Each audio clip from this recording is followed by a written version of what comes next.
State secrets, where are they? I know you have them. We are working with alternating series. So we didn't get to do some examples, so we're going to do some examples, but let's just talk again real quick as a reminder about the remainder with alternating series. It's the one type of series that we will look at a remainder. Other classes will look at general ideas about the remainder of a series, but for us, the only series we're going to consider the remainder for is the alternating series because it's quite accessible. And so here was the example I put on the board Thursday. Let me just remind you. If we take the alternating harmonic series, it adds up to natural log of 2. And the idea with the remainder is that you look at the first unused term.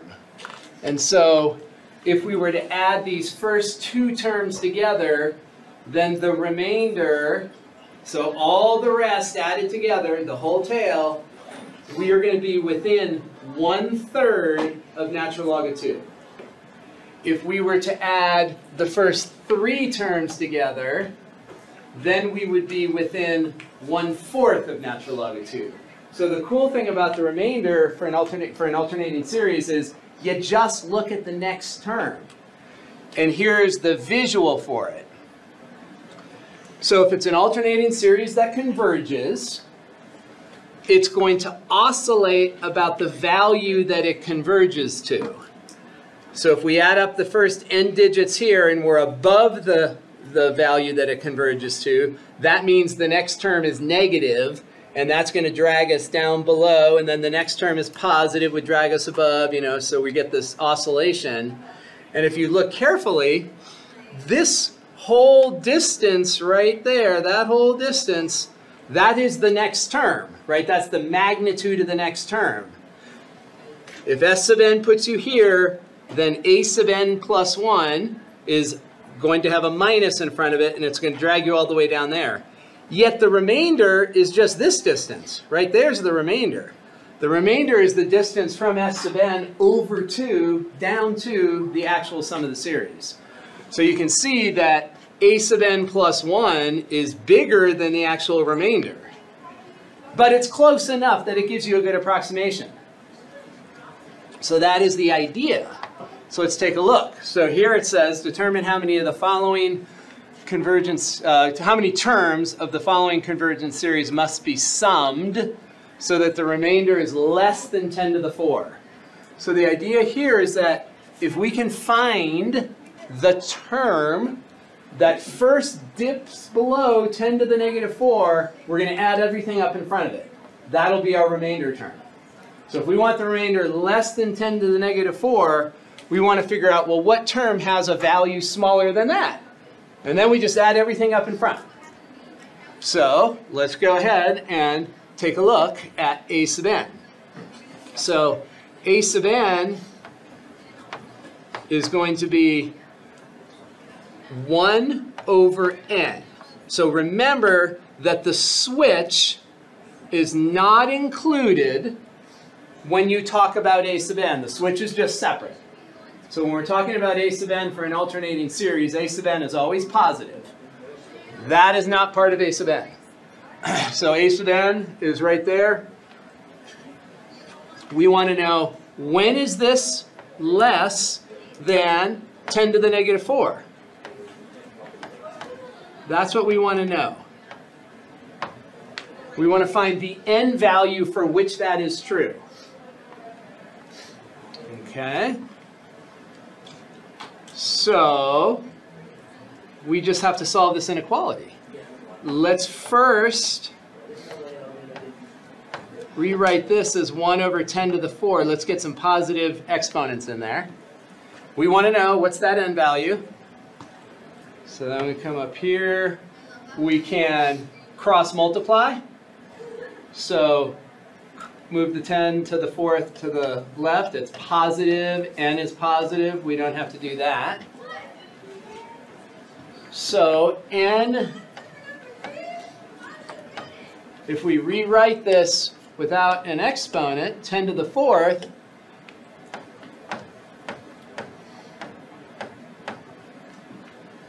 So this tells us that if n is larger than 10,000, the term value is less than 10 to the negative 4. So what is the first n value that will have a term value less than 10 to the negative 4? 10,001. 10,001 will be the first term that has a value smaller than 10 to the negative 4. So now we add up everything in front of that. So A sub 10,001 is the first term with value less than 10 to the negative 4. So we're going to add up the first 10,000 terms. So the 10,000 in first term is smaller, so we add up everything in front of it. So we add everything in front.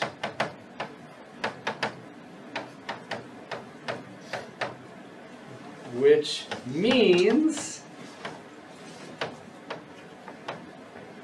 S sub 10,000, the first 10,000 terms. So we're going to add up the first 10,000 terms. Okay? So we figured out what n was to satisfy the inequality. N had to be bigger than 10,000. So that means at n equals 10,001, we have a term value under 10 to the negative 4, and then we add up everything in front. So if we look back at the prior slide, just like this. So if they said, hey, we want to know when the error is less than 1/5. If we wanted to know this, how many terms do we add together to get an error less than 1/5? Not less than or equal to. Here it's equal to 1/5. This would be the first term where the value is less than 1/5. So we would add up the first 5 terms. Okay, so we figure out the term that satisfies the inequality, and then we add up everything in front of it. Okay. Now, the easiest scenario is when the counter starts at 1. Let's suppose the counter starts somewhere other than 1. Okay, well, let's first figure out what a sub n. So we're going to say a sub n is equal to 1 over 2n plus 1. We want that to be less than 1 over 10 to the negative 4. So we want to know, when is that true? So we're going to cross multiply. And we can cross multiply and get rid of the negative exponent all in one fell swoop. So we're trying to solve, oops, and I'm multiplying. So that should be in the numerator. 10 to the negative, oh no, but it's a negative exponent. So I'm cross multiplying here, so it's 10 to the negative 4, which is in fact 1 over 10,000. Less than 2n plus 1. So we want to know, what is the n value that satisfies that? It wouldn't be a fraction of 1 over 10 to the negative 4, right? Because we just want it to be less than 10 to the negative 4, not less than. So we want this term to be less than, oh. That's why you're getting Yeah, okay, that's why I'm getting confused. Yeah. Because I already wrote it without a negative exponent. 10 to the negative 4 is in the numerator. If I take away the negative, it's 1 over 10 to the 4. So, yeah. I knew something was fishy. I could not figure it out. Thank you for helping me there. So we have that when we cross multiply. Okay, so then we subtract 1 and we get 9,999. We want that less than 2n. So when we divide this in, now remember that n is going to be an integer. So this is going to be, what is that going to be when we divide? 4,009.5. So n will be 5,000. So the first n value that satisfies that inequality is 5,000. Okay. Now we have to be a little careful. So when we plug in 5,000 up here, So let's think about it like this. We need some way to sort of keep track of what's happening. So here we're adding, we're gonna just put sort of, we don't have to calculate and plug in the 0, plug in the 1, plug in the 2. We can just do this kind of thing. So this is what the terms are gonna look like. All right. Now, when we plug in 5,000 for the k value, so when we plug in 5,000, we're going to be out here somewhere, let's say minus a sub 4,999, and then a sub 5,000, and then minus a sub 5,001, plus etc. So the ones that have an even index have a positive in front of them. So I know that if that's an even index, that's got to be a positive.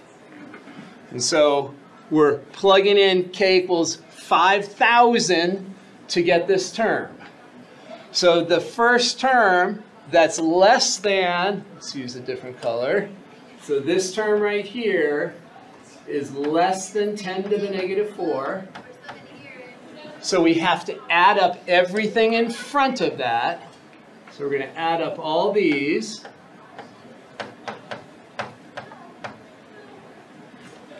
And how many terms is that? 5,000 terms, because the counting started at 0.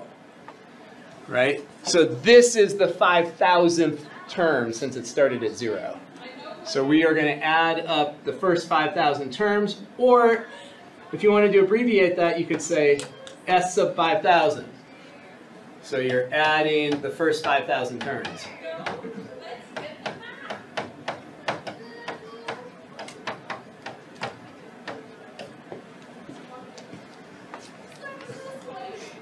Make sense? Okay, so it's pretty much just algebra, but we just have to, takes a little bit of practice, and it's really easy to be off by 1.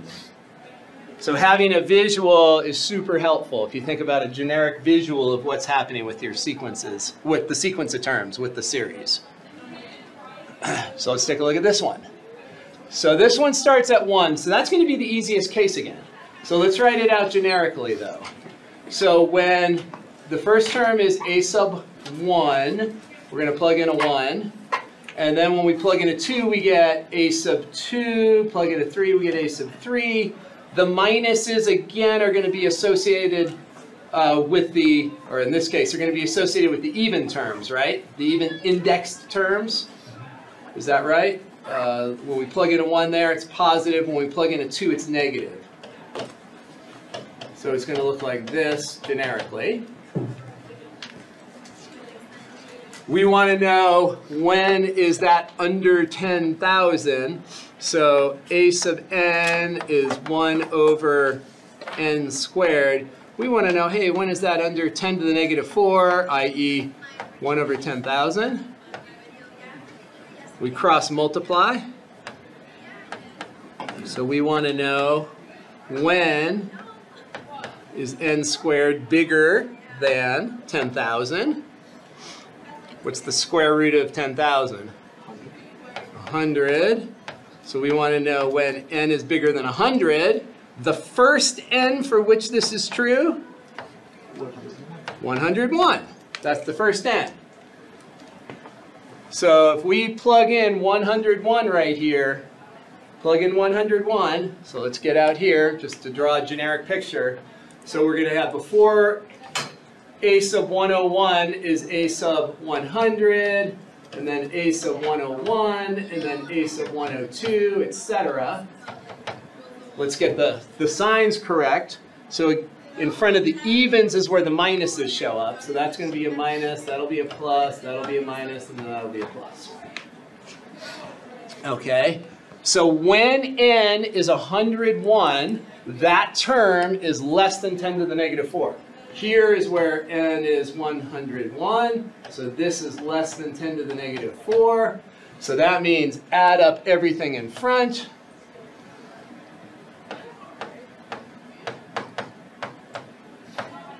So we're adding how many terms? 100 terms, we started at 1, so to finish at a sub 100, that's 100 terms. So you could call that S sub 100, right? Because that's what S means. S sub 100 means the sum of the first 100 terms, regardless of whether you start at 1 or start at 0 or start at 5, that adds the first 100 terms. So we're going to sum the first 100 terms.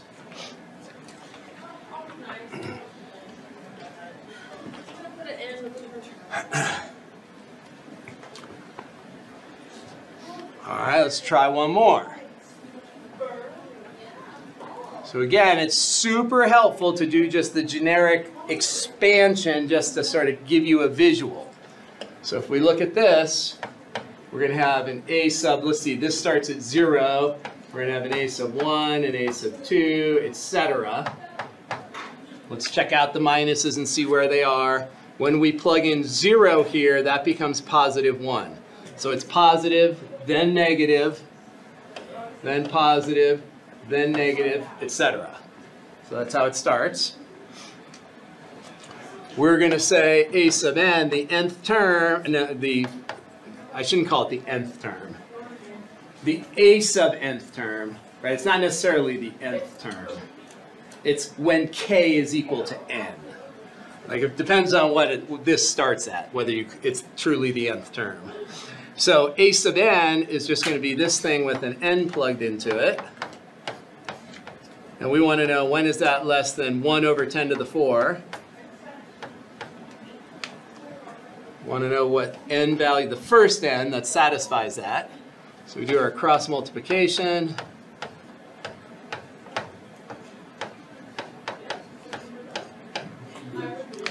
Okay, now the cubed root of 10,000. Somebody type that into your calculator.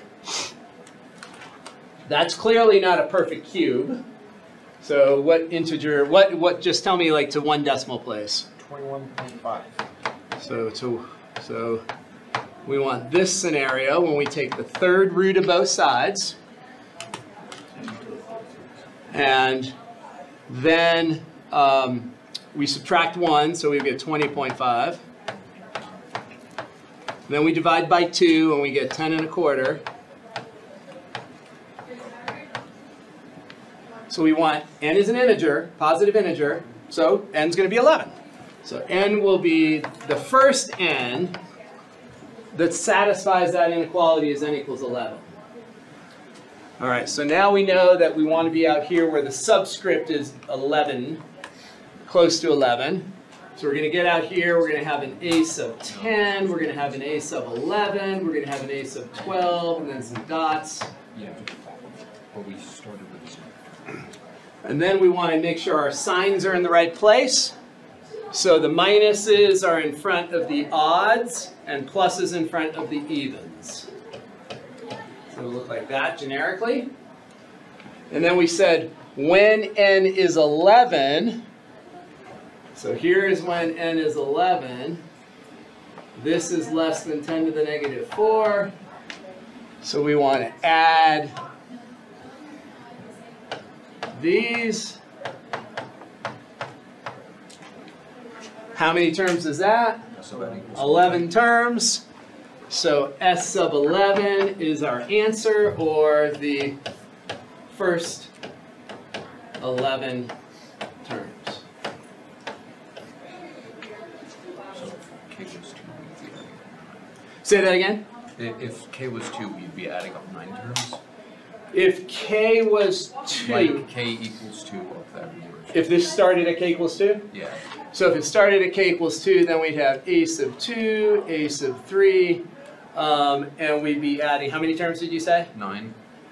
So it'd be 10 minus 2 plus 1, 9, yes, yes, yeah. That is correct. So did everybody follow that? So let's write that up here. If k starts at 2, then we'd have a sub 2, we're starting here, minus a sub 3 plus a sub 4 minus dot dot dot. And then we get to, really? Then we get to a sub 10. We'd still have, when the k value is 11, this is still when it's going to be under 10 to the negative 4. So you'd want to add the things in front here. And so that, the number of terms here is going to be 10 minus 2 plus 1, so 9 terms.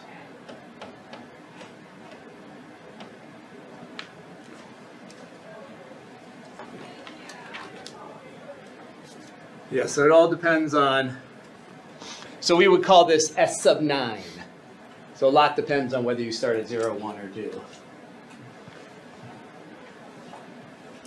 Okay, well, new concept that's related to alternating series is this concept of absolute or conditional convergence. And the first one is what it sounds like. Absolute convergence means the series of absolute values converges. You take the absolute value of every single term. Right? So if the sum, where you take all the minuses and get rid of them, turn them all to pluses, if that converges, then you say the original series, the one without the absolute values, converges absolutely. So if you've got an alternating series and you just switch everything to positive and it converges, you say that the original series converges absolutely. If you take the original series and you find that if you change all the minuses to pluses and you get divergence, but the original series does converge, then we say the original series converges conditionally. And so in your mind, absolute convergence means you don't need the minuses. It's going to converge anyway. Conditional convergence, you need the minuses. So the classic example is the harmonic and the alternating harmonic. So we know that the harmonic, we know that this one diverges, and we know that the alternating harmonic converges to natural log of 2. So what we would say is that the alternating harmonic converges how? Conditionally.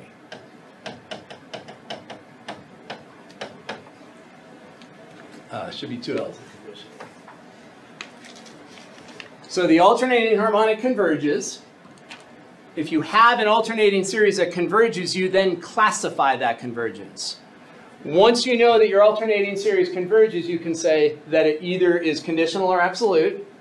Well, if we turn all the minuses to positives, we get a divergent series. So that means this type of convergence is conditional. You need the minuses. If you take away the minuses, you have divergence. So if it doesn't matter, so something like 1 over k squared, if we look at 1 over k squared, so 1 plus 1/4 plus 1/9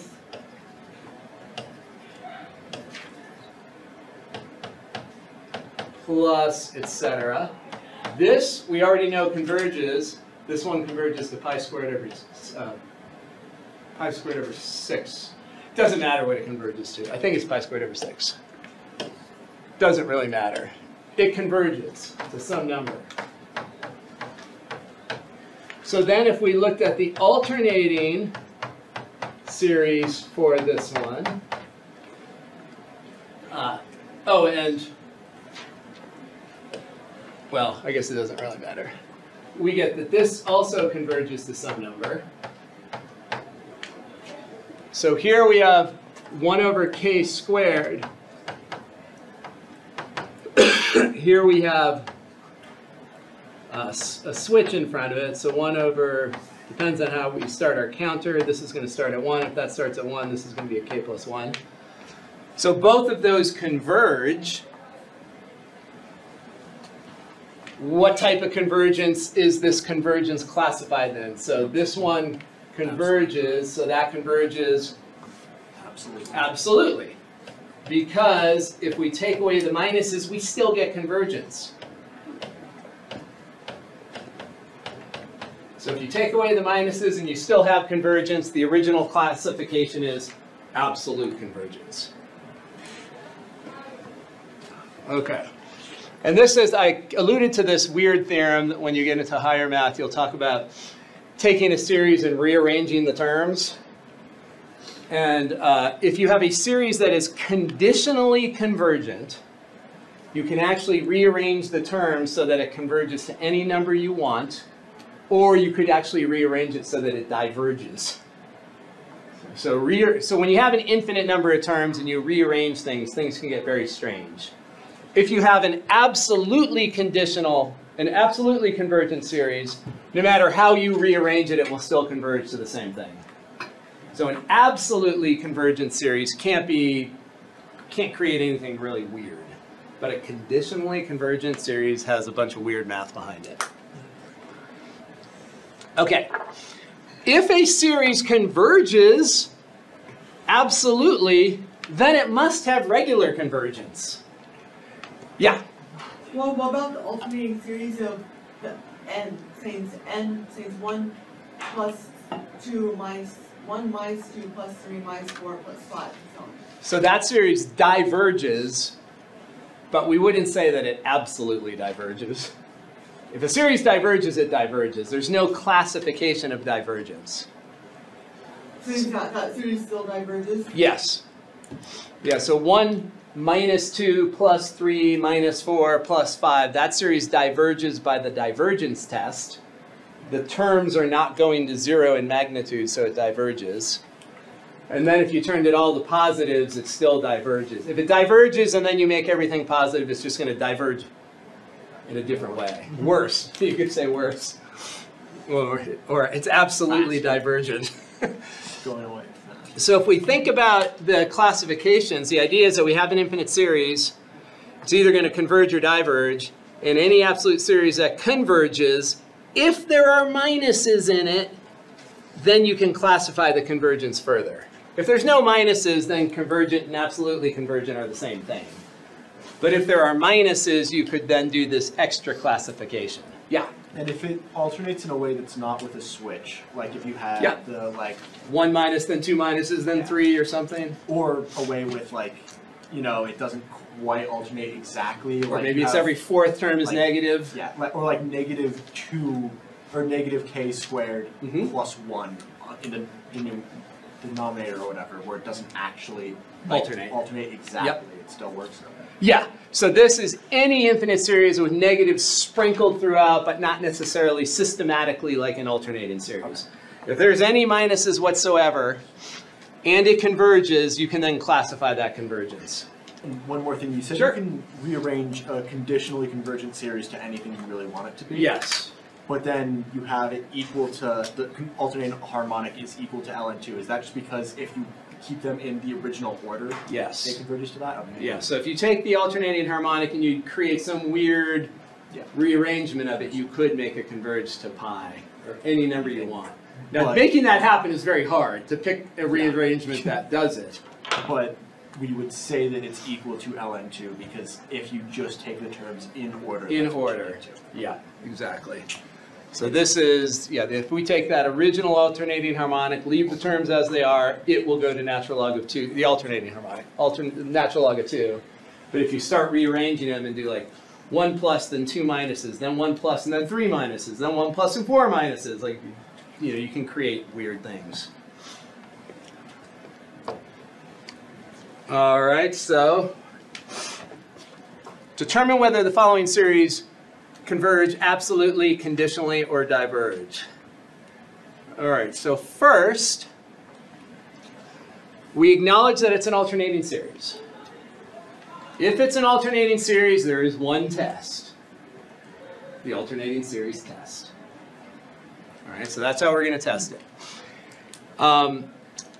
If you wanted to be clever, you could also sort of say, well, there is a theorem that we just saw that if a series converges absolutely, then it converges. So you could also use that sort of end about method of getting at it also. That's a possibility. But let's just treat it like we normally would treat it. We see this, it's alternating, so let's show that it converges or diverges by the alternating series test. So the AST, the alternating series test. So alternating series test has two parts. The first part is that a sub k has to go to 0. So the limit of a sub k equals the limit of 1 over k to the 2/3 as the k value goes to infinity. So k is going to infinity. So that's the first step, is to take the limit of a sub k as k goes to infinity, and what is that limit? 0. So that checks. That's the first piece of the alternating series test. And again, remember that a sub k, no switch. It's always positive. For an alternating series, a sub k means the whole thing. This thing. It means the magnitude. So the next thing for the alternating series test is to show that it decreases in magnitude. So we want to show that as we go further out, the terms are getting smaller. Technically, it's greater than or equal to. Doesn't matter which one you choose. For our series, it's always going to be, we're never going to get equal to. So we want to show that the series is non-increasing or decreasing is fine. So let's check. So if we plug in a k, we get this. If we plug in a k plus 1, we get that. So we want to, and intuitively we know it's going to be true, right? Because that denominator is getting bigger, so the fractions are getting smaller. But that's not the math. This is the math. So then we get k plus 1 to the 2/3.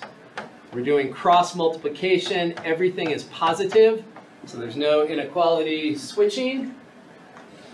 And then we raise both sides to the 3/2 power to get rid of those exponents. And again, everything is positive, so we don't have any concerns about switching the inequality.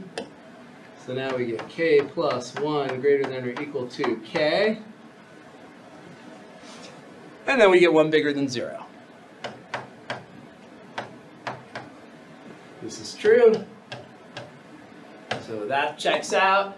So therefore, we have convergence by the alternating series test.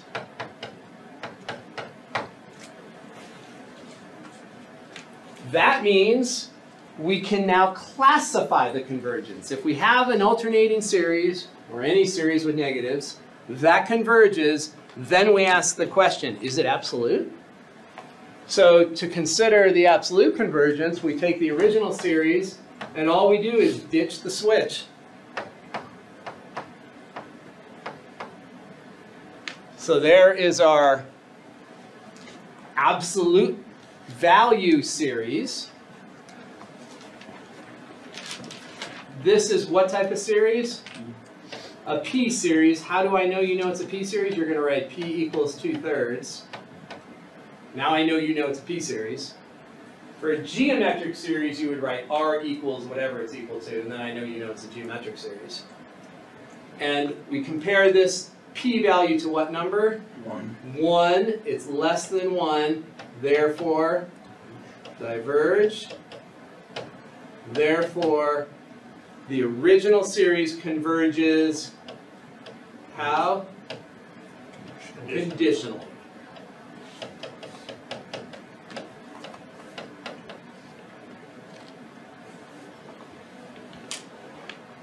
So converge an alternating series, then we classify the convergence. So there we go. Let's try this one. What type of series is that? Geometric. Geometric. So geometric is exponential. The variable is in the exponent position. P series, the variable is in the denominator, and P is the power in the denominator. Okay, so it looks, so the K value is in the base. for a p series and the k value is in the exponent for a geometric. So keep those straight. So it's geometric. How do I know you know it's geometric? You're going to say, oh, the r value is negative 1/3.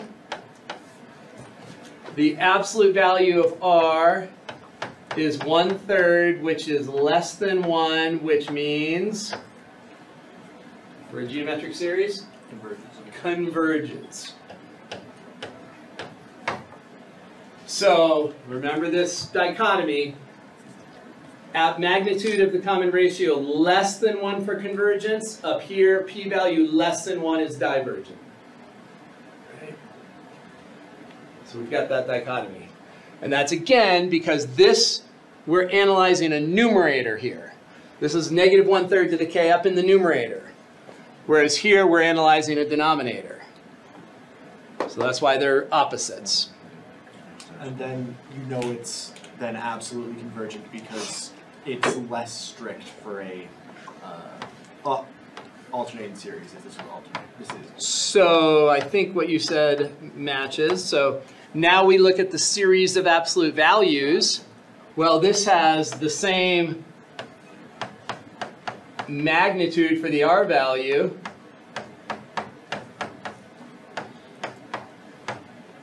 So that converges. So this convergence then is absolute convergence. So the original series converges absolutely because the series of absolute values also converges. So here's where you could be clever and say, oh, I know it's a geometric series, and if I take away the minus sign, this is the series of absolute values. I know this magnitude is less than 1. It's going to converge absolutely. And if it converges absolutely, it also converges regularly. And by regularly, we mean with the minuses in it, the original series.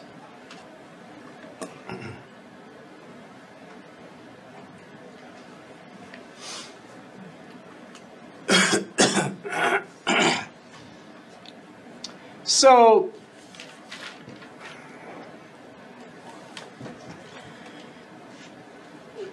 let's go through the alternating series test first, but let's try to think a little ahead here. What is the nature of this a sub k?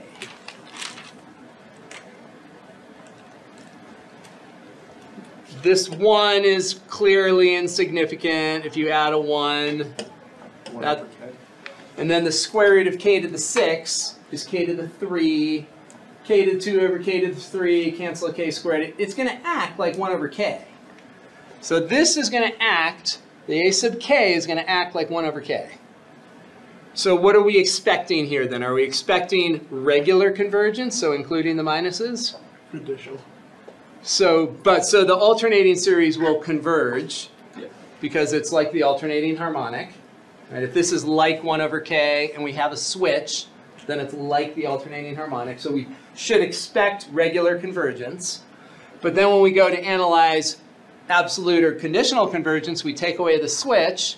That's acting like 1 over k. So that's going to act like the harmonic, which diverges. So we're expecting to get conditional convergence. And most of these you should be able to reason out and know where you're going ahead of time. So it's like, okay, I know that it's going to converge conditionally if you analyzed it properly. So usually the math is just confirming what you are hopefully intuiting. Okay, so first let's just show that it converges with the alternating series test.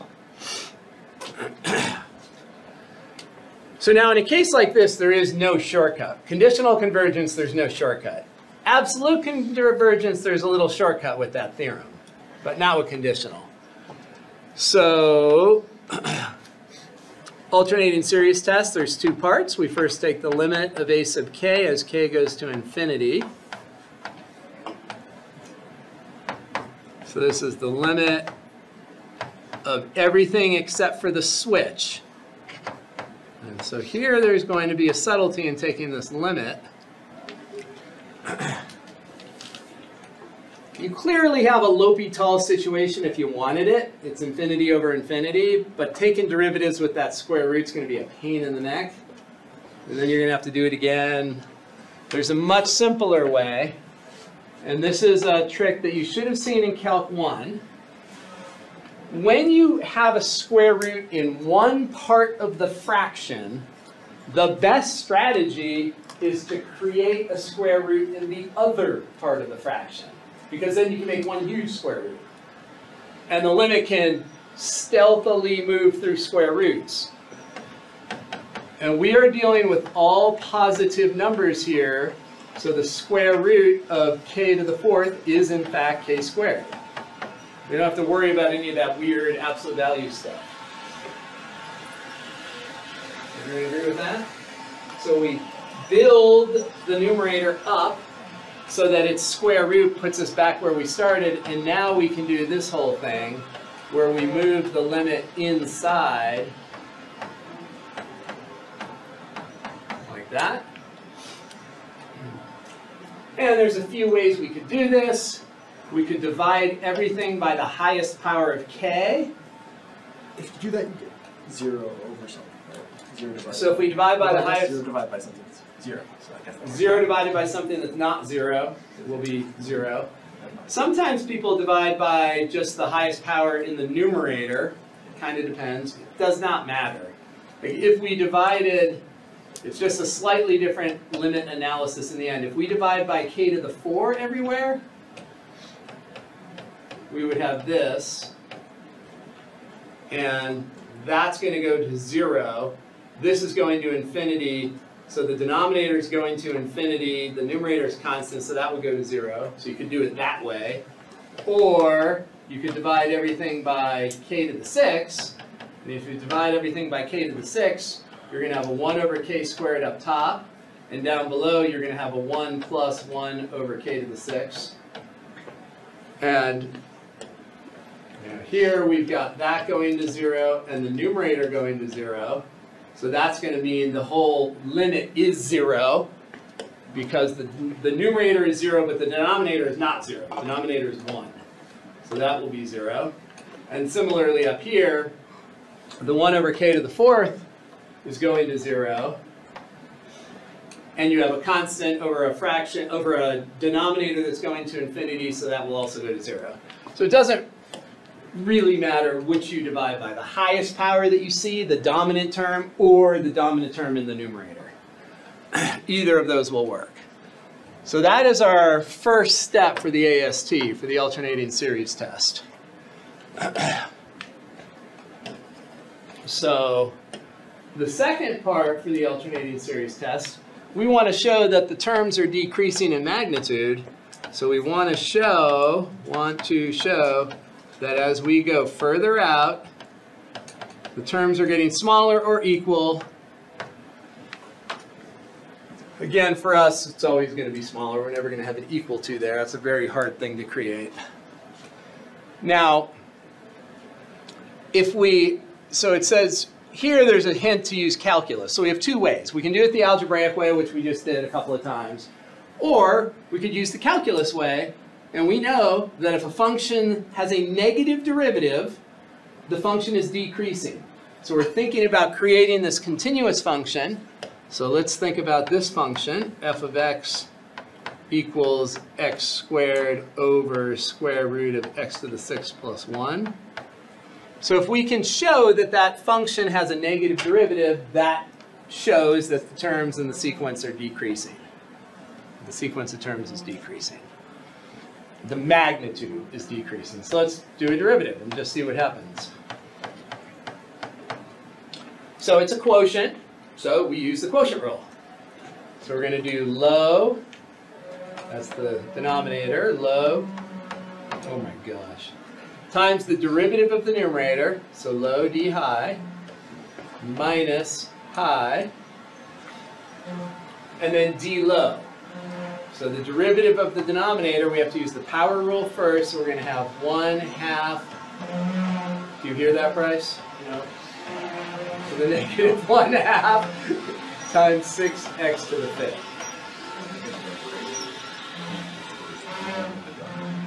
Over the denominator squared. Low d high minus high d low over low squared.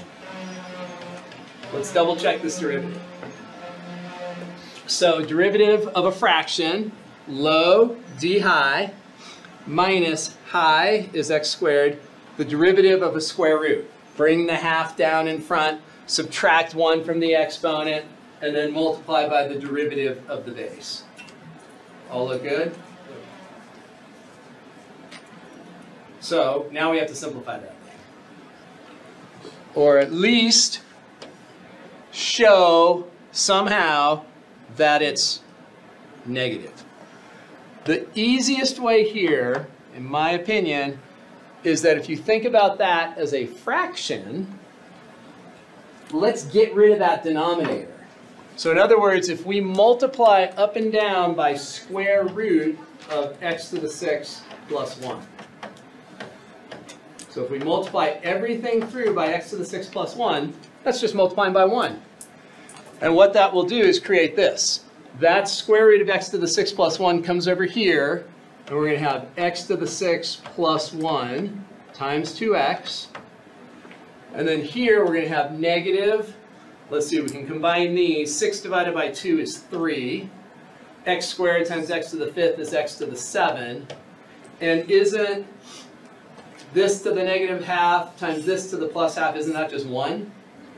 Right? These cancel. So we have that in the numerator. And in the denominator, we'll have x to the 6 plus 1 to the 3 halves power. So we got rid of all the square root stuff in there, so that simplifies it tremendously. Let's go ahead and just look at the numerator.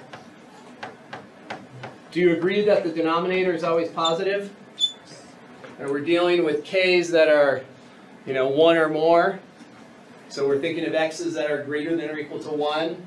So that's definitely positive. So let's see what the numerator has.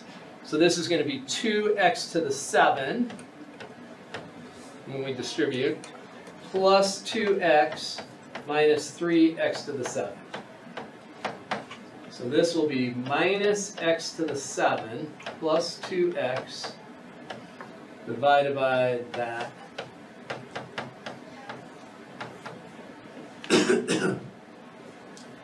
And now this idea that the terms are decreasing means the terms are eventually decreasing. If there's 1 or 2 or 100 for which it's not decreasing, if the terms are oscillating a little bit out in front, but for the tail, they're all decreasing, that's what we mean when we say the terms are decreasing. Doesn't necessarily have to be for every single term. There could be some oscillation in the front. The leading terms are meaningless for convergence or divergence. So when we look at this, when x is 1, this is positive. But as soon as we get to x equals 2, we're only plugging in integers. As soon as we plug in x equals 2, this term, this negative term is going to dominate hardcore. This will always be negative when x is greater than or equal to 2. So this is true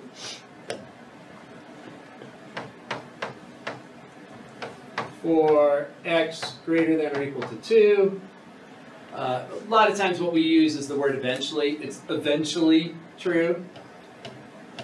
So it might not be true for the first finite number of terms. Doesn't matter. As long as it's eventually true. As long as it's true for the tail. If it's true for the tail. So that tells us then, therefore, we have regular convergence. So convergence by the alternating series test. So the alternating series converges. Looks like it's too low. So we have regular convergence. So that alternating series converges. Now if we want to analyze for absolute convergence, so now we consider the series of absolute values. So we take away the minus sign, no switches. So we're going to have k squared over the square root of k to the 6 plus 1. So now we want to analyze that thing. What test do you think we're going to use? So the divergence test is not going to work because the terms are going to go to 0. Right? The numerator has 1 less power. So the denominator is dominating. So it will go to 0. So the divergence test will just the inconclusive. E series? So we can use a comparison.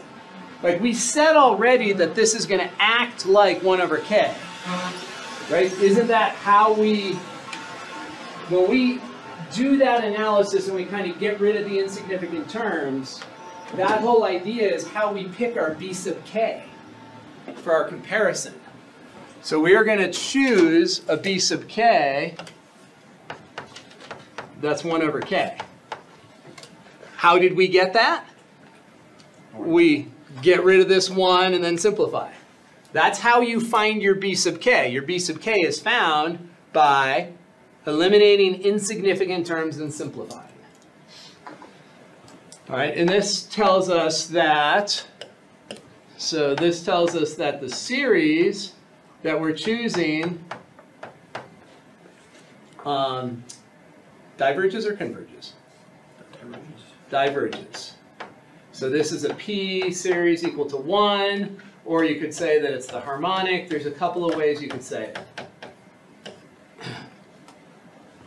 So that's going to diverge.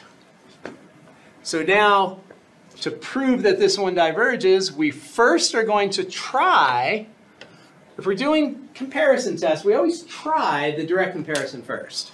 So let's see. So we want to show, for direct comparison, the a sub k's are the ones that we are analyzing. The b sub k is the one that we built. It's the one that we know what it does. So the one that we know what it does diverges. So we suspect that the a sub k series diverges, so we want to show that the a sub k's are greater than the b sub k's. Greater than diverging diverges, less than converging converges. So that's what we want to show. So then we just do the math here, set up these inequalities, and hope that it all just comes out nice and easily. So we would want to show this. Cross multiply. Cross multiply, we'll have k cubed on the left, and on the right, we're going to have a square root of k to the 6th plus 1.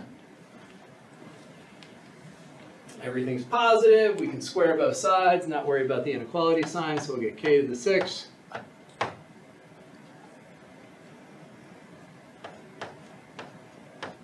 Plus 1. Nope. Nope, not true.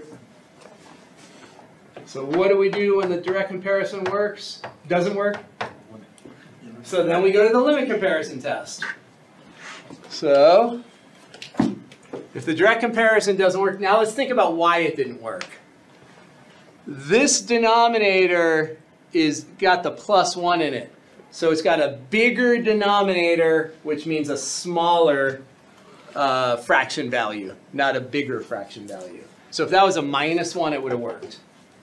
But And why is it, when you multiply the k squared by the k, why is it on the other side of the... so we cross multiply, so this is going to the right, and this is going to the left. And the inequality stays the same because we're not multiplying by a negative. So we're essentially multiplying both sides by k times root k to the 6th plus 1. Okay. Right? We're multiplying by the LCM. Okay, so limit comparison test. So now we have to go to the LCT, limit comparison test. So this says take the limit of the ratio. So if we take the limit of the ratio, He's tormenting us. He's coming from that way now. where's he? It looks like he's doing It's in the circles. wall. He's doing circles around us. He's hunting. He's hunting. Oh my gosh. So a sub k, that's the one that we know, the one that we're analyzing. A sub k is the one we're analyzing. And we divide by b sub k. We're dividing by b sub k, that's the one we know, it's the one we built. So we get that. So now we have one of these classic limits where there's no square root in the numerator, but there's a square root in the denominator. Whenever there's a missing square root, we conjure one up. Because we want there to be a square root in both. It makes our life a heck of a lot easier. So we do this.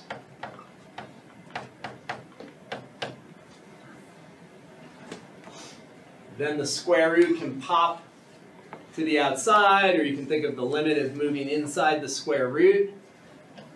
And what are we going to end up with the limit here? What's going to happen? 1. So these powers match, which means the limit at infinity is the ratio of coefficients, which is 1. So we get the square root of 1, which is 1. And what is our conclusion for the limit comparison test? So the limit comparison test says if we get a positive real number, both series behave in the same way. So this is a positive real. So normally I would write this as an element of the positive reals. So therefore, both series do the same thing.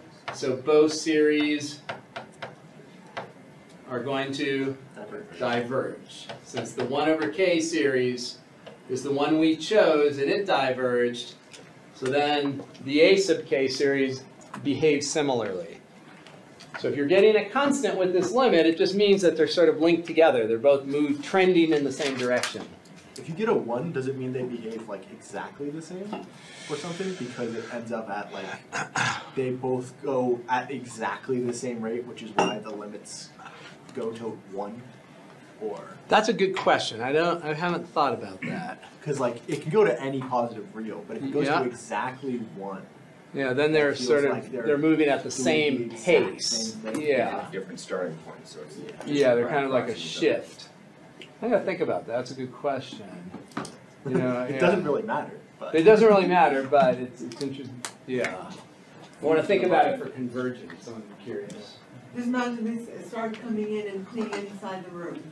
Oh yeah, can't wait. At this point, I would not be surprised. I hope I'm not interrupting, just starts pushing all Just the comes cables right in in. the side. Just cleaning the ceiling. Cleaning the ceiling, cleaning the doors.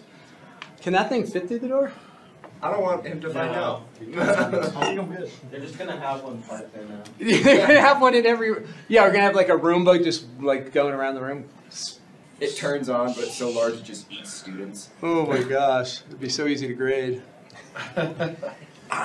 No one's left. I hope you have a ream of paper for this upcoming exam, my friend. I'll bring a big. page on that. I'll bring a big old ream. Well, just sit what about down. tissue paper in case people cry? Yeah, please and thank you. I'll bring tissues. Are you gonna cry? Mr. Zamboni, when you Already I've definitely had students crying during tests. But historically, It's this exam that they cry. it is. But it's also it tends to be students that really have no idea what's going on. You guys all have an idea of what's going on. Nope.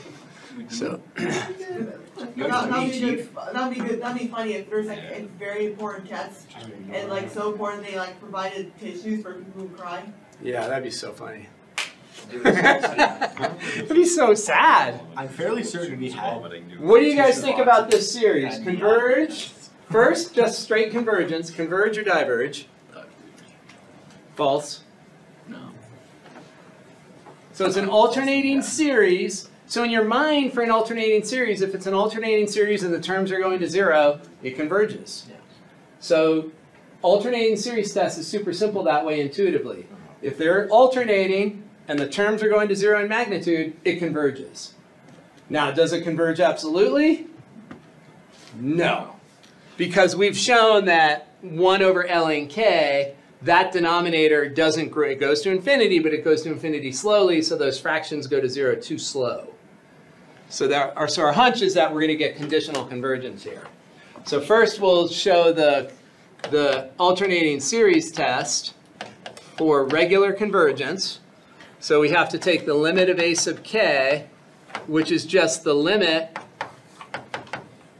of the non-switch part of the summand.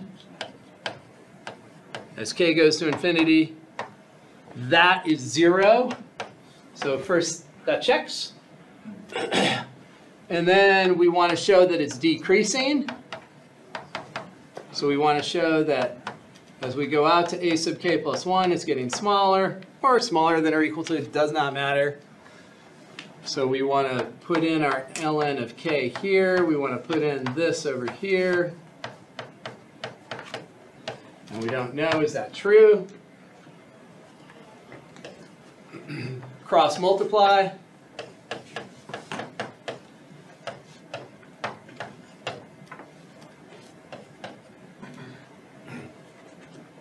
Everything's positive. We do what to both sides now? Exponentiate. So if we exponentiate, we get down to this. So we exponentiate, which means that.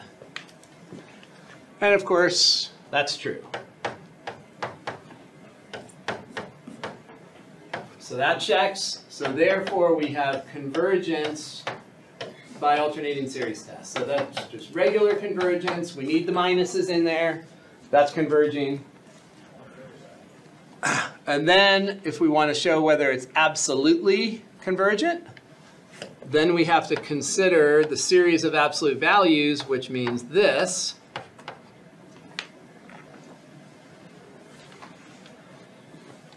And do you remember how we showed that this diverged using the comparison test? It's just less than a harmonic. So we're going to compare it to the harmonic. So this is going to be our b sub k. This diverges because it's the harmonic. So we're choosing our b sub k to be 1 over k. So normally when we pick our b sub k, we're getting rid of insignificant things, but there's some exceptions to that. And here, if we just get rid of the ln, we're gonna. So in our mind, we're thinking, well, we know that 1 over k is looking like that, and 1 over natural log of k, this is going to go to 0 even slower. It's going to be more like that. Right, because the denominator is going to infinity even slower. It's going to infinity faster, which means the fractions are going to 0 even slower. So it's going to be kind of above it. That's supposed to be going to 0. Not to scale. So then this one diverges. What is it that we want to show if that one diverges? A sub k is larger. We want to show that the a sub k is larger than the b sub k. That's what we would want to show. Larger than diverging diverges. So can we show this? So we would want to show that this is true. We cross multiply. There's k. There's ln k. And this is true. If you look at a picture of y equals k, it looks like that. If you look at a picture of y equals natural log of k, it looks like that. So that is true. So therefore, first, what's our first conclusion? Since that is true, we've shown that this series with positive values diverges. So therefore, diverge. And then our big conclusion is therefore conditional convergence.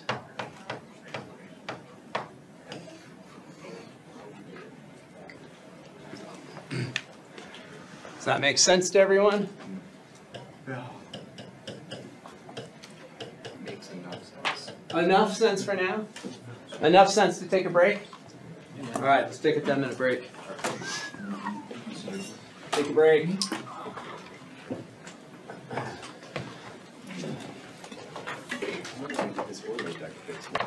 All right, record now. Okay, so we just finished the alternating series test. We're moving into the last few tests. In fact, the last 2. We have 2 left, so we've done 8. Yeah? Will you learn new stuff in between test 3 and the final? Or is it just review? Yes.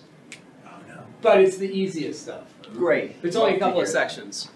Yeah, so when we get to, after this test, so 10 and 11 on this test, and then it's just chapter 12, which is, it's just 3 sections, 3 short sections. Okay. Yeah. And then do we have a fourth, time like, between that. It's like we 4 did classes. infinite series in between that. It's 2 weeks, yeah. do we have another exam then? And that just goes to Just the the finals. final. So. So it'll be a third of the final, or a And the quarter of final's the final. comprehensive, correct? But there's We not have like test 3 in 2 another weeks, and test then, and like, 2 then weeks the later is the final a final. week later. No, the final will be like a quarter from test 1, a quarter from test 2, a quarter from test 3, and a quarter from the new stuff. Okay. Yeah. And the new stuff is really the easiest stuff. Test and then finals. Okay, so the last 2 tests are cousins of the geometric series. We have to have the geometric series dialed. The geometric series says if the common ratio is less than 1 in magnitude, so geometric series is the arc one, A r to the k, and absolute value of r less than 1 gives you convergence. So we've got to make sure that's down pat. So less than 1 for geometric series converges, greater than 1 for p series converges. And one place I see a lot of mistakes is when we're doing the limit comparison testing, you get a 1. Remember, for limit comparison, if you get a positive real, both series do the same thing. You know, you don't want to pull the p series or the g series and say, oh, it's equal to 1, therefore blah, blah, blah. So the limit comparison test has nothing to do with 1. It just has to be positive real. Okay. But for geometric, under 1 converge, p series bigger than 1 converge. So the last 2 tests are called the ratio and the root test. The ratio test, we look at the ratio of consecutive terms and take the absolute value. The limit of the ratio of consecutive terms. And that's going to give us a gauge on how fast the terms are going to 0. Obviously, the limit of a sub k has to be 0 or it diverges. So if we look at the limit of the ratio, that's going to give us a gauge on how fast they're going to 0. And the conclusion is almost identical to the geometric series.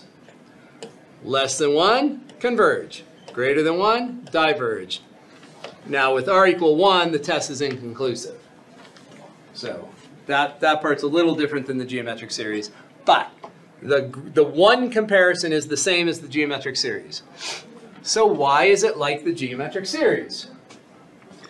Let's look at the tail. So here is the tail, right there, of a sub k.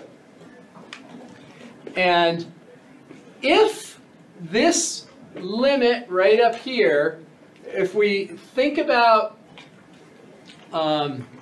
this limit being r, so if we take the limit of that and we get r, that tells us that when the k's are really big, r is approximately equal to the absolute value of a sub k plus 1 over a sub k.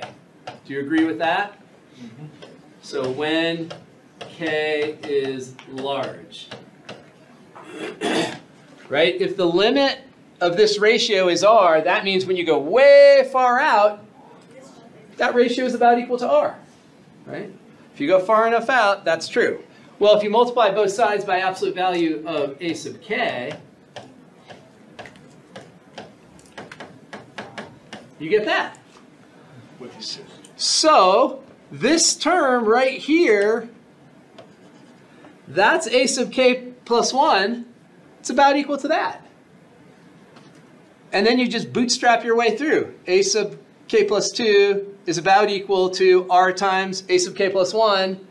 That's geometric. It's just repeated multiplication by r. So in the tail, if this limit is r, the tail is acting like a geometric series. You factor out the a sub k, there's your geometric series. And of course, if the geometric series is there, r is less than 1 in magnitude for convergence. So the ratio test is really looking, it's creating a geometric series with the ratio of consecutive terms. The conclusion, we already know. So geometric series, root and ratio, triplets. They all have the same conclusion. Let's try it. The ratio test is especially good for factorials. Yeah. Because you're taking the ratio of consecutive terms, so the factorials will cancel. So anytime we have a series where we see a ratio, see a factorial, we're going to think ratio test. Okay, so ratio test says take the limit as k goes to infinity of a sub k plus 1 over a sub k, absolute value.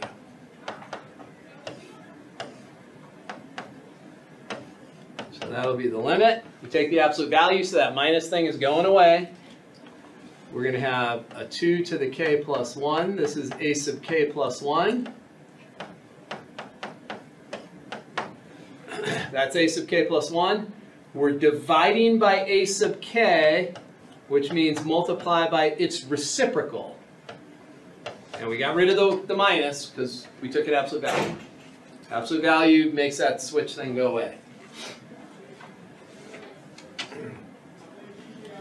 And this simplifies beautifully. If you pair the powers of 2, you have one extra 2 in the top. If you group the factorials, you have one extra factor in the bottom.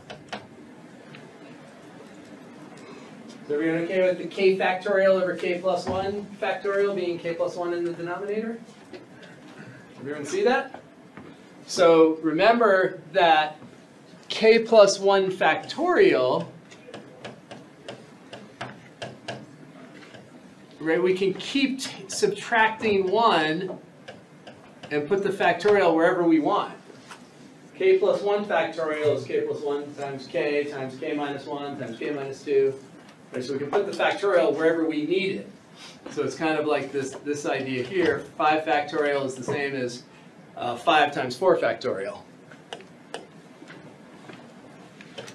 So you can subtract 1, and you can do it wherever you need to put it, you can put it. And so that k plus 1 factorial just has one extra factor, and that extra factor is k plus 1. So that's k plus 1 times k factorial. The k factorials cancel. And what is that limit? 0. 0. And we're dealing with geometric series. This is less than 1, therefore converge. Is it absolute convergence? Or Yes. Okay. Yep, and you can put that. So convergence, because we took absolute values right from the start. So root and ratio tests are both going to be absolute convergence because we took absolute values. Mm-hmm. So if it didn't have a negative in it, can you still use the same? Absolutely, it would look identical. Yeah.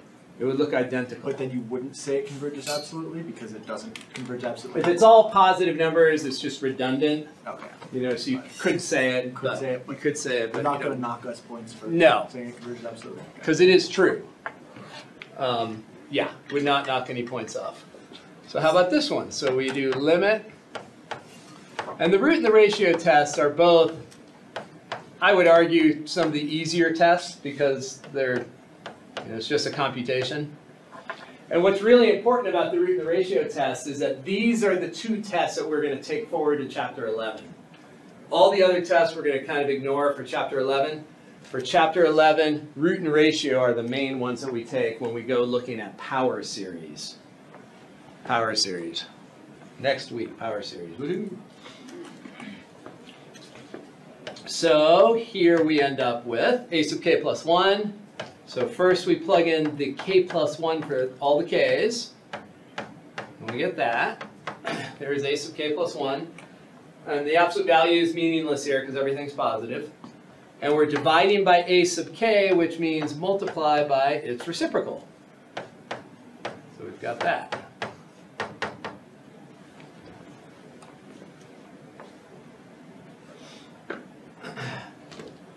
So we're going to pair stuff off. We're going to look at the powers of 4. It looks like one extra 4 in the denominator.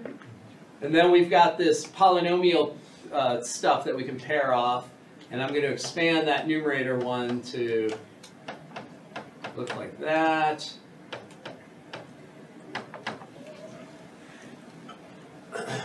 And what is that limit. This overall limit. 1/4. 1/4.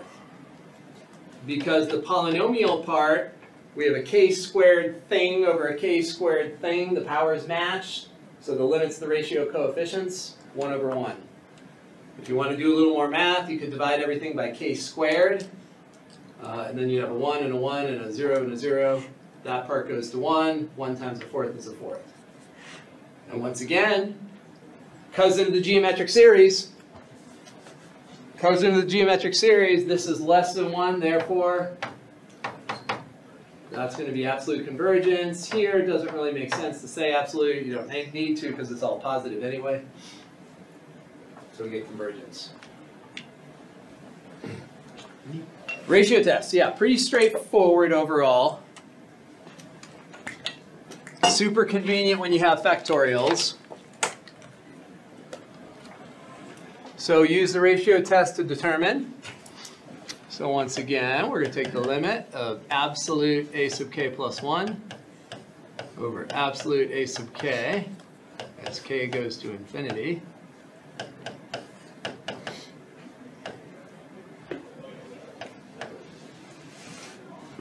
So once again, the switch goes away when we take the absolute value. So we're going to have 7 to the k plus 1 over k plus 1 squared. So that part is a sub k plus 1 in absolute value. Dividing by a sub k means multiplying by the reciprocal. And because we took the absolute value, the -1 to the k part goes away. The switch is gone. Ditch the switch. So, to simplify, how many 7s and where? 1/7 on the top. 1 7 on the top. And then we have our polynomial piece. We have a k squared over k squared plus 2k plus 1. The limit, again, of this quotient of polynomials, that's going to go to 1. Powers of 2, leading coefficients, have a ratio of 1. And what is our conclusion here? Diverge. So again, cousin of the geometric series, less than 1 converge, bigger than 1 diverge. Let's think about it for a minute. Obviously this is going to diverge. We have an exponential on top of a polynomial. Exponentials dominate polynomials. If it's up top, that's going to be a divergent series. All right, you all try this one with the geometric series, with the ratio test.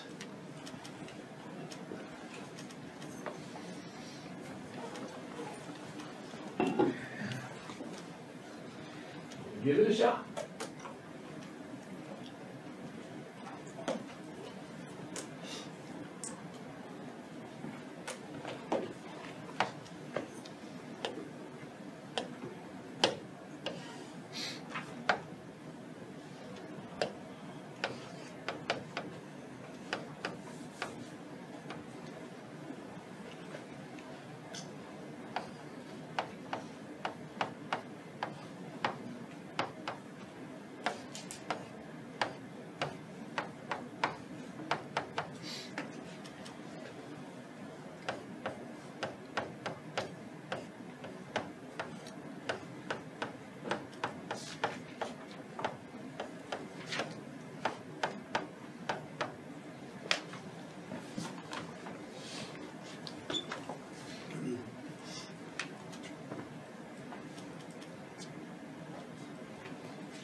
Deb, you said you're interested in volunteering or investing?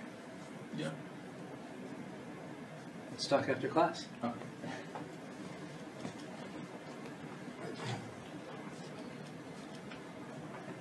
Any trouble?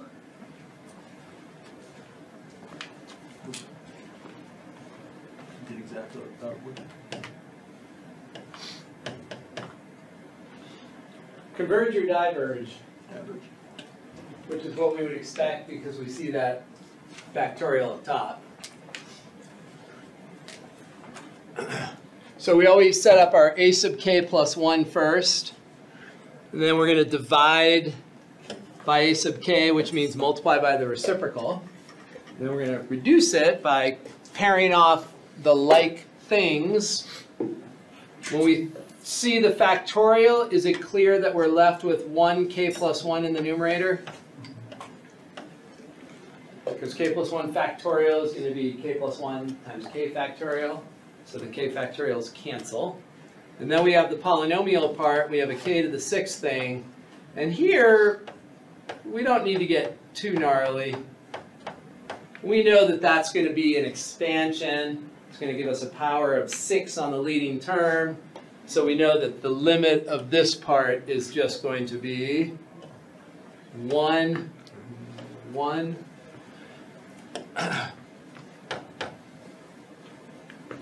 And so what's that overall limit then? Infinity.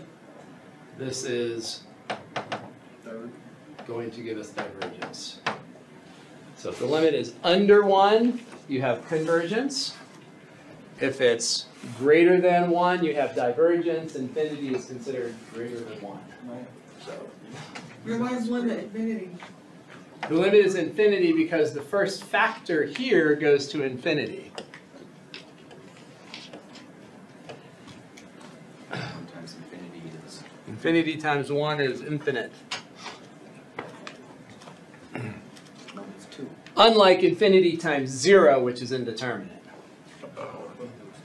But infinity times 1 is not indeterminate.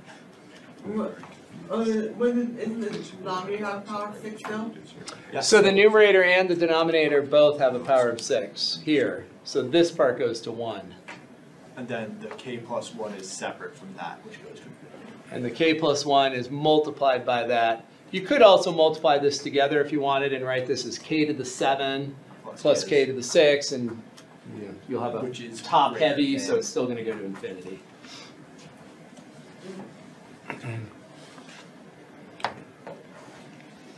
All right, last test.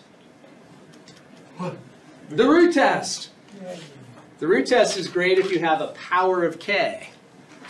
All right, well, let's see. First off, let's define the root test. So instead of, they use a Greek letter R, rho, we're going to take the limit of the kth root of the absolute value of a sub k. So now we're taking the second root of a sub 2, the third root of a sub 3, the fourth root of a sub 4, the fifth root of a sub 5, etc. That's what you're thinking in your mind. Kth root of a sub k, cousin of the geometric series. Rho less than 1 converge, rho greater than 1 diverge.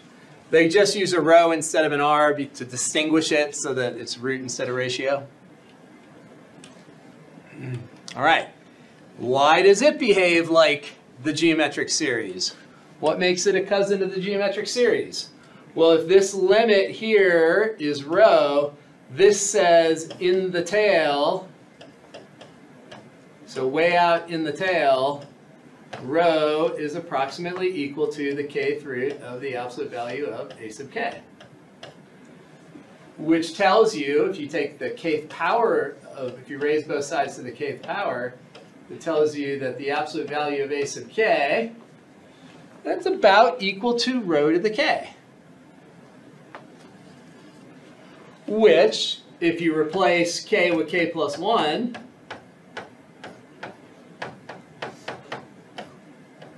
tells you that. So now we have rho to the k plus 1, rho to the k plus 2, so we have a common ratio of rho. So to get from one term to the next, we're multiplying by rho repeatedly. So once again, we have a geometric series out in the tail. Therefore, the tail of the series is approximately a geometric series. So if that's less than 1, we're going to have convergence, greater than 1 divergence. If it's equal to 1, try another test.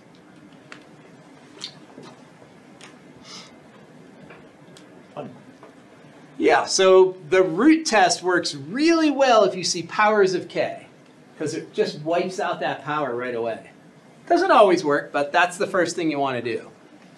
So right here, we're going to say rho is equal to the limit as k goes to infinity of the kth root of the absolute value of a sub k.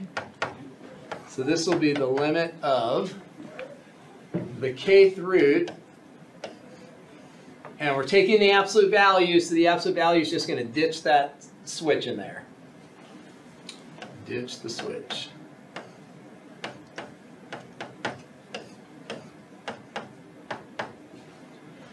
So you can see it really quickly. The kth root of that expression to the kth power, they just cancel. And it all boils down to finding the limit of 2k over k plus 1. And that limit is 2, because in the geometric series, so this diverges. Greater than 1, diverge.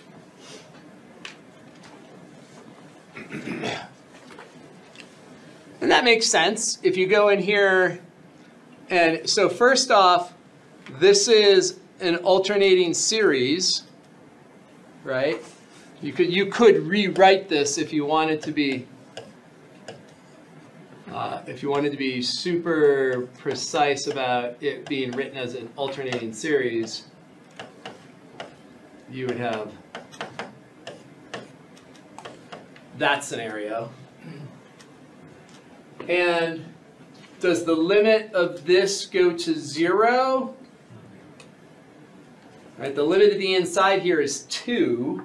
2 to the infinity is not indeterminate, like 1 to the infinity is indeterminate. 2 to the infinity is not indeterminate, it's infinity. Right? Then why is, oh, never mind. Because I was saying 2 infinity, 1 infinity is 1, but 2 infinity just grows without bound. Yeah. 2 to the infinity will grow without bound. 1 to the infinity is how we get to e. All those limits that have a multiple of e or some variation on e. You're going to 1. If you just have 1 to something. If you have 1, yeah, that's different. It just goes to 1. Yeah, if it's 1 to the infinity, but if the something that limit goes is to 1 yeah, and goes to infinity, it gets weird. correct. It depends on how fast they get there. So let's do another one. So we're going to take the limit of the kth root of the absolute value of a sub k, as k goes to infinity.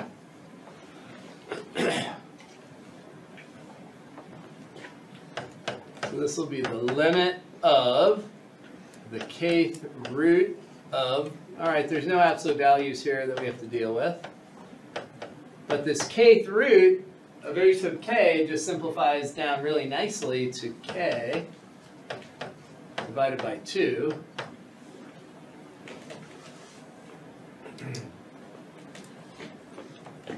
That limit is infinity, which is greater than 1, therefore diverge. Dang. So easy. So easy. The root and the ratio are super nice in certain cases. Are we about to see one of the not fun cases? There is a couple of cases we have to think about, so let's think about this. What do you think the kth root of k goes to? As k goes to infinity. Square root of 2, cubed root of 3, 4th root of 4, 5th root of 5, 6th root of 6. That's a sequence. It goes to 0. Does not go to 0. What was your other guess? 1. 1. 1 over e. 1 over e and eth? Let's check. So we're going to use the log limit thing, right? So if we let y equal the this, so that's what it's like, right? Kth root of k is the same thing as the x root of x. Then we take the natural log of both sides. And when we take the natural log on the right, the exponent comes down. So we have that. And then we take the limit of both sides. And on the left-hand side, the limit jumps inside the natural log function. And this limit is as, in this case, as x goes to infinity.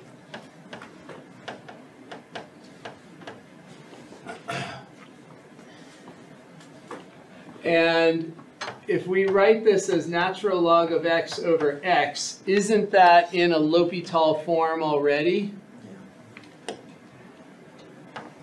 Do you agree? So it's in a L'Hopital form. So we will say, okay, well this is going to equal, this is infinity over infinity. So we can apply L'Hopital's rule. We take the derivative of the numerator, the derivative of the denominator. So this is just the limit of 1 over x as x goes to infinity, and that limit is 0. So now the left side of our equation looks like that. The right side of our equation looks like that. So what do we do to both sides to get the limit of y? Exponentiate both sides. So this tells us that the limit of y as x goes to infinity is equal to e to the 0, which is 1. So that's going to be kind of a new basic limit.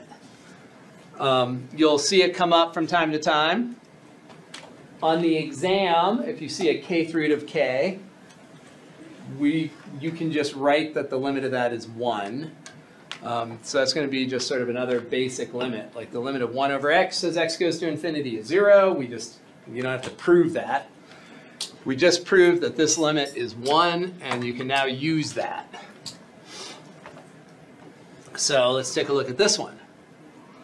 So right here, we're going to take the limit as k goes to infinity, kth root of a sub k. There's no positives, and there's no negatives in here. Everything's positive, so absolute value is going to be kind of redundant here. We don't really need it.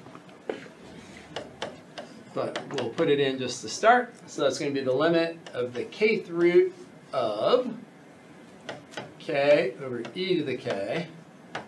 So we're going to break this apart and do the kth root of the numerator, and the kth root of the denominator is just e. And so now we have our new basic limit. The kth root of k goes to 1. So this goes to an eth. Which is less than 1. Which, because in the geometric series, this is less than 1, therefore we have convergence. Which, again, is what we would expect. We have a polynomial divided by an exponential. The exponential dominates. It's in the denominator, so it's going to drag the fraction values to 0 really fast. All right, you all tried this one.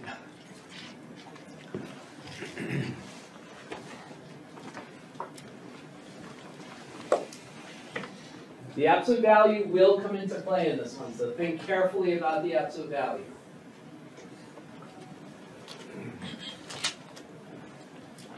Think carefully about the absolute value. Fill my water up.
Let's take a look. Anyone get converge or diverge? Converge. Wait, did I hear both? I said diverge, but it's supposed to be converge. I just can't read my own handwriting. Oh, yeah. I have that same issue. Can't read your handwriting. Look at the STEM field. Right? Okay, so kth root, absolute value of a sub k. So here's where we have to be a little bit careful. When we take the kth root of this, we are going to end up with a denominator that can be negative. Everyone acknowledge that that denominator can be negative? So we've got to get absolute value in there. And there is a fact that would allow us to write that. Everyone okay with that? So if you have the absolute value of, say, a minus b, that's going to be equal to the absolute value of b minus a. And 5k is always going to be bigger than 1. So if we just switch the order, that's going to take care of the absolute value for us. 5k minus 1 has the same absolute value as 1 minus 5k, but this one's always positive. That one's always negative. Or if you actually went through and looked at it, you'd see that it's always negative, which means that absolute value just means multiply it by -1. Which Flips if you the yeah, terms. exactly. Does So if the you same. multiply that inside by -1, you'll get that. Exactly. And what is this limit equal to? 1/5. Cousin of the geometric series. Less than 1, therefore converge.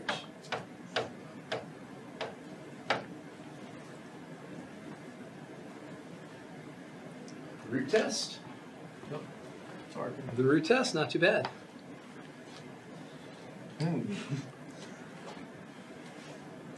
All right, try that one. Try 42. That looks horrible. And you see the factorial, so what test are you going to use? Ratio. Ratio. Yeah, as soon as you see a factorial, you want to go ratio for sure.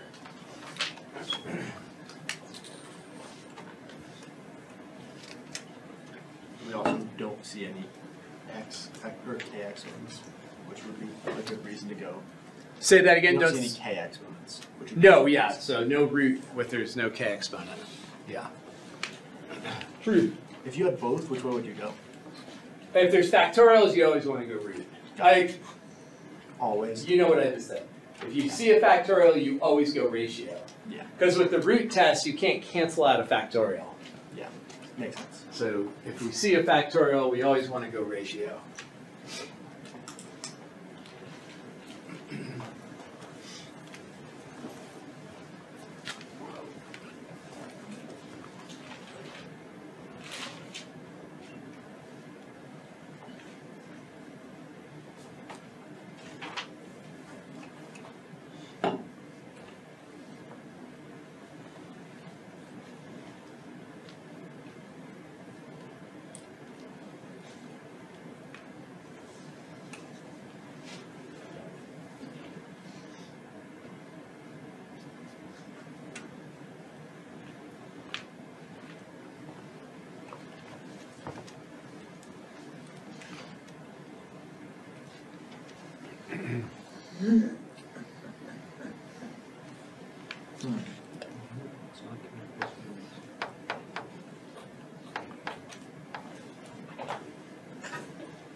I feel like it's on the phone.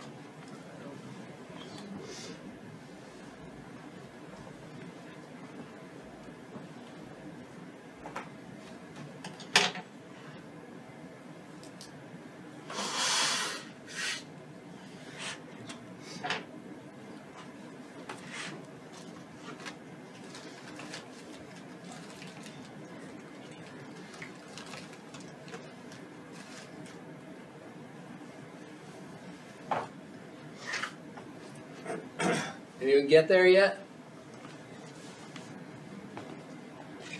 You there? Converge or diverge?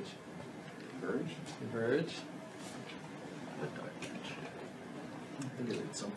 And then when you look at that, does that make sense that converge would be the right answer? It's a little harder to analyze because there's a cube on a factorial, and then the 3k factorial is a little different than just k factorial. You can't factor out this 3. Looks like diverge. You see you have a diverge? Because if you think about like you're taking a factorial, you're exponenting it to 3, and that grows quicker than multiplying by 3. Okay. But you're not multiplying by 3. Multiplying You're taking the a guts by factorial 3. of a triple the size number, which is a lot. Let's find out. So Multiplying itself. a sub k plus 1, k plus 1 factorial cubed over 3k plus 3 factorial. Everyone okay there? If you replace this k with k plus 1, you get 3k plus 3. And then we're going to divide by the reciprocal, or divide by a sub k, which means multiply by the reciprocal. So that will be 3k quantity factorial over k factorial cubed. Okay. But you can't cancel out 3. So we can do some simplification here. With the factorials, this is going to turn into, Oh. do you see how that's going to cancel? So we're going to have k plus 1 multiplied by k factorial. All of that is cubed. So we're going to have a cube on each of those. And then also in the numerator, we have the 3k quantity factorial. Let's just leave that. Down below, I'm going to reverse the order just for the heck of it. Put the k factorial cubed here. So those two are going to cancel. K factorial cubed. And now this other part. We need some cancellation with this 3k factorial, but we have to unravel that. So this is 3k plus 3. And then we do repeated subtraction by 1. So that's going to be 3k plus 3 multiplied by 3k plus 2. And we could put the factorial right there if we wanted. But that doesn't make sense yet. We're trying to target this thing right here. Oh, and I somehow put the factorial on the inside there. It should be on the outside, right? Yep. That's 3k quantity factorial. And so then we can subtract 1 off again. We could put the factorial symbol right there, but that still doesn't match. So we're going to say, oh, let's go 1 more. Subtract 1 again. Subtract 1 again, and we get 3k. Now we're going to put the factorial. And why do you do that? So that this will cancel with that. You see it? Is it the numbers? So those cancel, and what we have left is the limit of, the only thing in the numerator is this k plus 1 cubed, so it's going to be k cubed. And it's totally fine if you have a polynomial of power 3 and you're taking a limit at infinity, you can just get rid of the smaller terms. They don't matter. Right? If you have k cubed plus 2k plus 1, you don't even need to put them in, because it's true that the limit of k, if you have a polynomial, the limit is totally determined by the powerful term, the dominant term. So you don't even need to put that. The rest of it. And now down here, this is just a polynomial. Who wants to FOIL that all out? We know it's going to be a polynomial, and we know that the leading term, which is the dominant term, which is the only thing that matters at a limit at infinity, it's going to be 3k times 3k times 3k, so it's going to be 27k cubed. So we can say that. Numerator and denominator both have a dominant term that's a cube. And what is this limit? 127. Because in the geometric series, that's less than 1, therefore converge.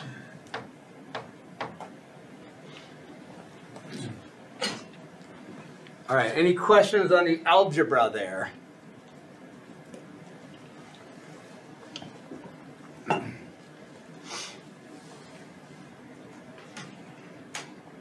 Everyone okay with the 3k plus 3 factorial being expanded? When you're doing a factorial, you just do repeated subtraction by 1 and drop the factorial wherever you want it, wherever it's most convenient. So if you have 10 factorial, that's going to be 10. You subtract 1, and you get 9. So if you wanted to, you could write it like that. If that's not convenient, you can keep subtracting 1 and put in the factorial wherever it is convenient.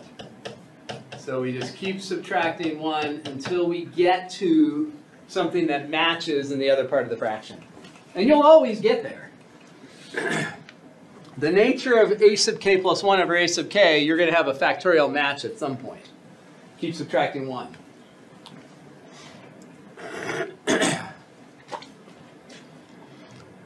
All right, try that one. That one looks prime for the which test? Root test. You see a power of k out there. So let's see if your power of k will work here.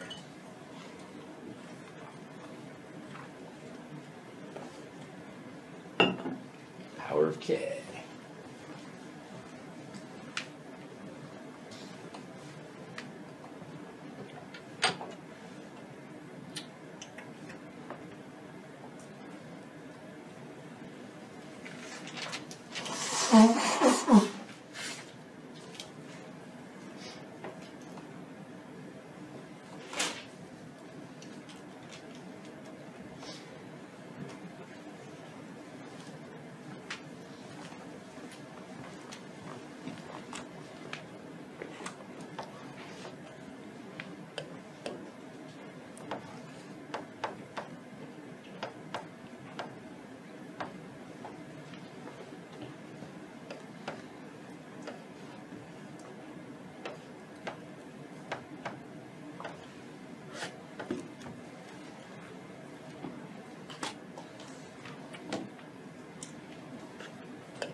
Anyone wagering on convergence?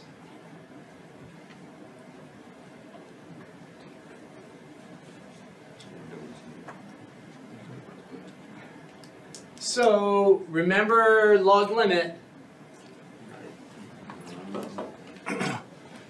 If you take the 1k away from this exponent, it's in the indeterminate form 1 to the infinity.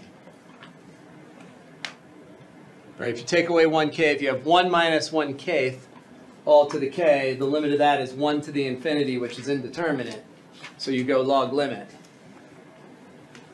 Or you use the shortcut, which at this stage of the game you can use the shortcut, but if you forget the shortcut, you can use log limit.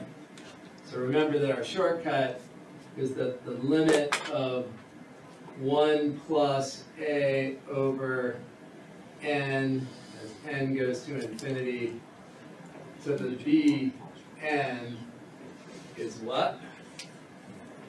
E to the AB. E to the AB. Which means there's just a little. Right. This is So let's see what that looks like here.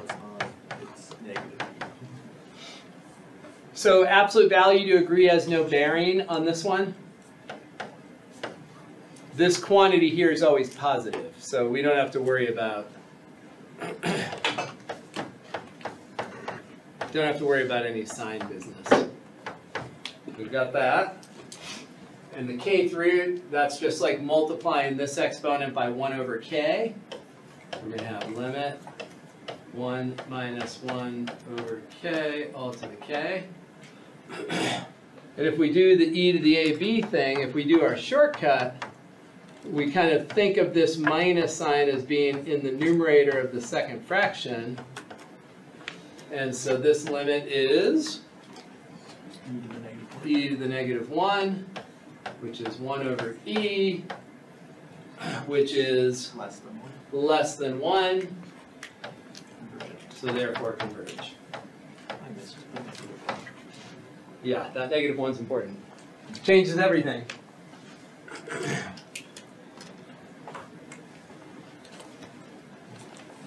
Any step there you're not 100% sure on?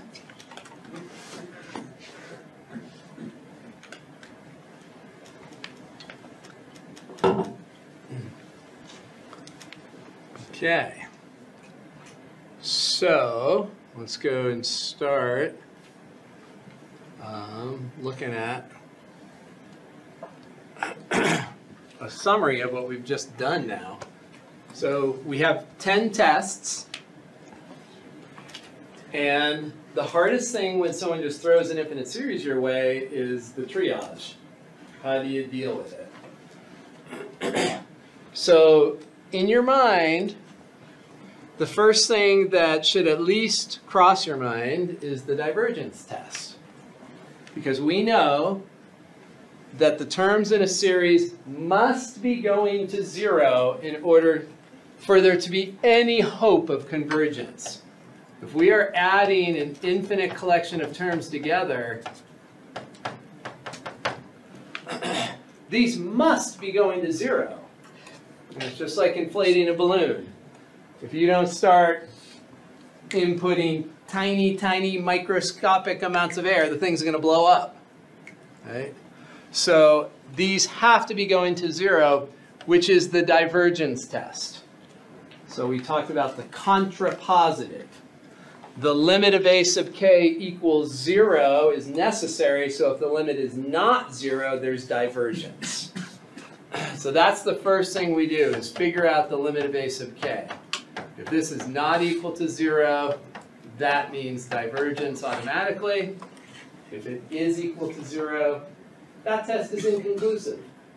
You cannot show convergence with the divergence test. The divergence test will pick off some divergent series. Not all of them. It'll pick off some of them. So if the limit of a sub k is equal to 0, that's inconclusive. Because we've seen series that have a limit equal to 0 that converge, and series that have a limit that diverge. Right? The harmonic has a limit of 0 for a sub k, but it diverges. Okay, so that's the first thing that we should at least think about. We don't always write it down, but we at least, it should pass through our mind. And then we have all these special series. So we've got these special ones. We've got the GS, the geometric series. And we've got, for the geometric series, common ratio, less than 1 converge, magnitude of the common ratio. Telescoping is interesting because we can actually find S sub n. Similar to a geometric series, we can find S sub n. And then we just take its limit. So it's one of the only two that we can find S for are these two. Geometric and telescoping. Those are the only ones that we can find S for, the sum. Our third special series is the P series. And again, it's not really a test, right? You're just putting it in the correct form, and then you're comparing P to 1. Greater than 1 converges for a P series. So make sure that you think quite a bit about this juxtaposition. Magnitude of R less than 1, that's because it's in the numerator. p greater than 1, that's because it's in the denominator. If p is bigger than 1 and you're in the denominator, it makes the fractions go to 0 fast. Then we had our other special series, an alternating series. This one we have a perfect test for an alternating series. Mentally, all you have to say, though, is when you see an alternating series, if it's alternating and the terms, magnitudes are going to 0, it's going to converge. So for an alternating series, intuitively, it's super straightforward.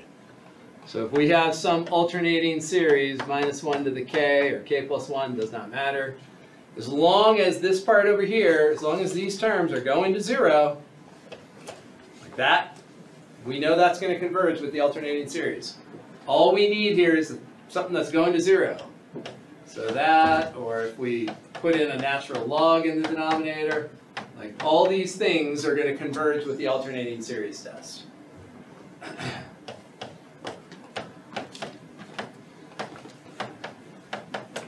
So the alternating series test should be really intuitive. You identify that it's alternating. The a sub k doesn't include the alternating signs. You ignore that. As long as that a sub k has a limit of 0, converges. So that's another special one. So we've got the 4 special ones there. And then we get sort of the squirrelier ones. You know, if we don't have a special series, if you identify it as a special series, you know what to do. Oh, it's a geometric series. Find r and compare it to 1. Oh, it's a p series. Find p and compare it to 1. Oh, it's a telescoping series. Find s sub n and take the limit. Oh, it's alternating. Use the AST. So those 4 special ones, really precise options. But if it's not special, and the divergence theorem is inconclusive, then we have our sort of triage stuff. Is the sum and integrable? Then you can use the integral test. If the sum and is integrable, the improper integral and the series are going to do the same thing. They both converge or they both diverge. If the sum and has factorials, definitely go ratio test. Does the sum and have powers of k? Definitely go root test. Now sometimes one of those might be inconclusive and you have to try the other, but that's where you would start. And then if the sum and is closely related to a p series or a g series, that's when we go comparison test. And this is the hard part. This triage part is the hard part. On the exam, I will tell you what to use because it's very difficult to sort of go through all these steps every time when someone's got a pressure, you know, a time pressure on you. So I will tell you what to do, but it's the best thing you can do in this section 8 is to try to go through these in your mind. Because if you can go through those in your mind, that's just going to make things a lot easier. So let's try a couple. So one thing that we know is that if there is a power of k, we would like it to be isolated up in that exponent if we can. Like we have that geometric series form right here, where if this can be isolated, that's a good thing. Now, if it was a k squared, we can't isolate it, and we definitely would go with the root test. But if we can isolate it, maybe it's a geometric series. So when we look here, it's perfectly fine to think about this as 7 raised to the negative 2 raised to the k. That's going to start at 1. So what kind of series is that? Geometric. Right? So we can then rewrite this so that the common ratio is 1/49th to the k. Right, so now we've written it in the standard geometric series form. It's going to start at k equals 1. And now we want to identify a and r. So first off, what is a? 149. So a is the very first term, and we find the first term by plugging in the initial index value. This index, we're told we're going to start at 1, so we just plug in that first to get a. Now, what about the common ratio? Also 149. Also 1/49. The common ratio is always going to be whatever the base for k is. But you don't see the common ratio until you isolate that k in the exponent position. And now we can make our conclusion. So I know that you know it's a geometric series as soon as you write down the a and the r. This is less than 1, therefore converges. And now it's a geometric series, so we can actually find what it converges to. So what is our formula for S for a geometric series? A over 1 minus r. A over 1 minus r. And so for us, in this case, we're going to have a 49th in the numerator, and then 1 minus a 49th in the denominator. And if we multiply everything by 49, we will get to the sum. So that series will converge to a 48th.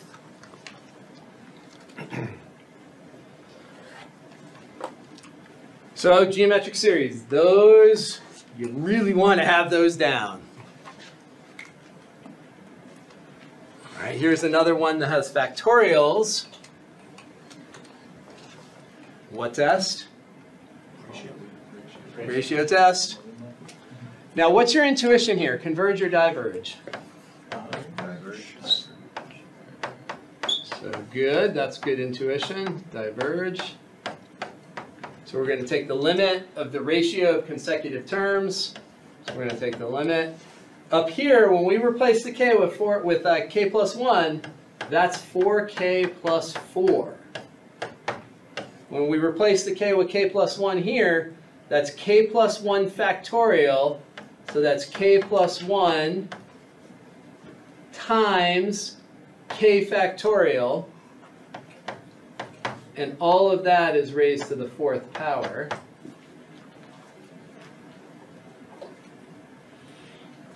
And then we flip.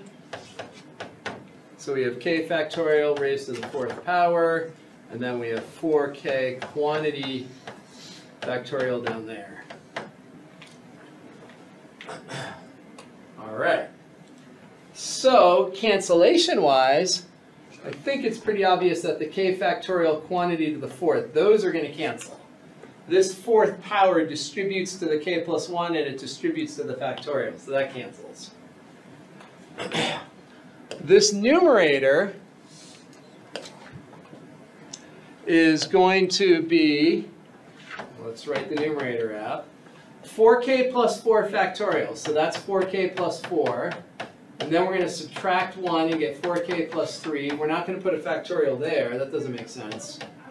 4k plus 2, and then 4k plus 1, and then 4k quantity factorial.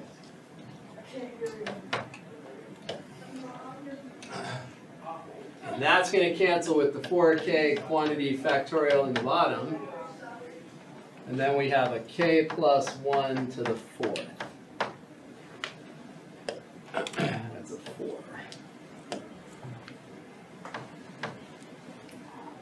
So we see that this cancels right there with that.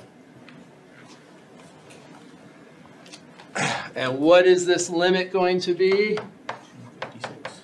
So we're going to, up here we can ditch all the constants and it's just 4k raised to the 4th over k to the 4th.